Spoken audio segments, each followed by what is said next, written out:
Let's begin. I am the one and only MSJ, Max for short, and welcome to the 31 Days of Fright horror movie project, year 8. And today's movie for day 15 is Hellraiser Hellworld, the 8th installment in the Hellraiser franchise, and the last time we see Dead Bradley playing the title character of Pinhead. But before I go any further, I do have to get my little spiel out saying please click subscribe and hit the bell to stay notified for any future videos I will be creating on this channel. I have a lot of different things I'm going to be doing, not just horror movies. This is a once a year type of thing, and I'm going to be doing books and other kind of movies. I want to incorporate some gaming on here as well. But just for this month alone, I'm doing Hellraiser and several other horror movies. And I have a good list still to come. And we're only about halfway through. So hit that bell to stay notified. And like, comment, and share. I want to hear what you think about this one and any other movies in the Hellraiser franchise. I'm going to be caught up within the next few days. So I want to hear what you guys say about it. So my initial thought when the final credit rolled upon the screen, my thoughts on Hellworld was, it was okay. My favorite of the sequels so far from Inferno on is Deader. I still think that one is the highlight of the sequels that, from my opinion, from like 1 through Bloodline, which is 4, are still just like really, really good. I think those are very solid installments in the Hellraiser franchise. And then Inferno on are where you can see the quality dipping in the franchise dramatically. But there is some raises and highs and lows. But this one was kind of like the middle ground. But it's not that bad. I thought it was pretty good. I mean, it's kind of weird seeing Henry Cavill in an earlier role of his, because my first introduction to Henry Cavill was Superman. That was really the first time I seen him on anything or in anything, and just seeing him kind of being in earlier roles is kind of weird. And as well as, I did not realize the guy who plays Ezekiel in The Walking Dead, he's in this movie, and I'm like, oh wow, I didn't even recognize him after I was kind of looking up some trivia before sitting down to do this video. I'm like, oh wow, I didn't even recognize him without his beard, and he just looks so different and so young, and it's like, wow, that's so cool. And it's just like, I didn't even like recognize him. That just shocks me. So, the plot of this movie is essentially there's an online game called Hellraiser, which kind of incorporates all the mythos around the Hellraiser franchise. You got Pinhead, the puzzle box, the Cenobites, even the way they're killed. Just everything that's come before this movie is represented in this game, even though you don't really see the game, but you kind of get a good feeling of what was in the game if you've seen the previous movies. So they get this special invitation if they can manage to unlock a puzzle box online, and they get like a single invite to this party that's out in the middle of nowhere, and it's called Hellworld, and it's just all Hellraiser vibe. It's like a Hellraiser party, basically.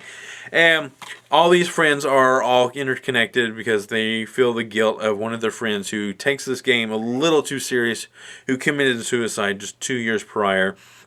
And they all kind of go to this party, and they are seemingly killed off one by one. And there's a big twist at the end, which I actually really thought was a nice twist, and the way it was delivered was actually done really well, in my opinion. But my big one complaint about it is, like, this movie was the Cenobites and stuff didn't really play a big part in the movie. I mean, even though they were there in spirit, but they weren't really there, I should say, until like the last 10 minutes of the movie, that when they really felt like their presence was known in the movie.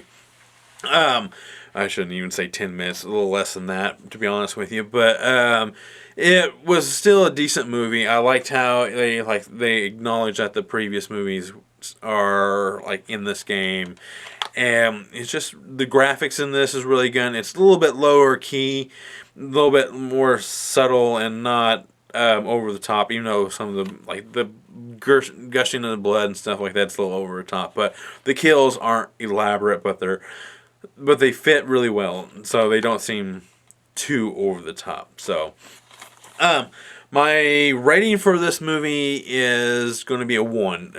Run-of-the-mill horror. And if you just... I do have a rating scale. I jumped ahead a little. Sorry. 1 being run-of-the-mill horror. 2, best watch with a group. 3, more than average horror but adds nothing new to the horror genre. 4, helps move the horror genre forward. And 5, being a horror classic. And this one is definitely just a run-of-the-mill horror. Even though it's fun to watch, and maybe you can incorporate some friends, maybe a 2 as well. Best watch with the group to kind of see how young Henry Cavill is, and the guy who plays Ezekiel, which I'm drawing a blank so badly right now.